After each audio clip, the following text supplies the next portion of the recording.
did an interview, and I did everything. I found the guest, I did the show notes, I said, you know what? I'm going to do a daily episode for the rest of the year, and then I'm going to make a decision at that point if this is an effective use of my time.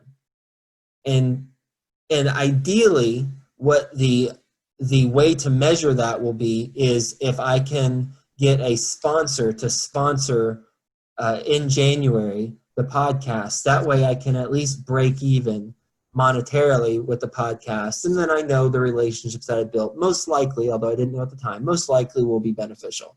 Well, spoiler alert, turns out those relationships are much more beneficial than any sponsorship dollars. But what I did is I did every episode for September, October, November, and December, every day, did an interview, and I did everything. I found the guest, I did the show notes, I interviewed them, I taught myself editing. I'm not a technical person, but I taught myself editing software. I used Audacity. I have an editor now. Posted on social media, notified the guest that the interview went live. I did it all.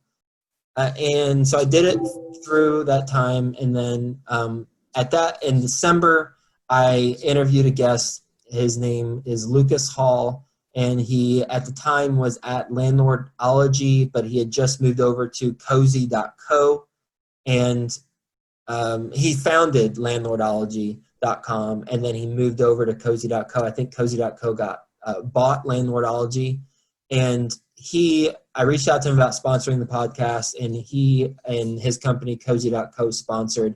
They're my first sponsor in January, and they sponsored for a month, covered the cost of the podcast editing for me to then farm that out to an editor, and then off I went. I was able to start scaling it, and then the more the sponsorship dollars increased, the fewer responsibilities that I gave myself, and then now we're today, 4 years later, I'm just doing the interviewing. That is it. I have a team that does the rest.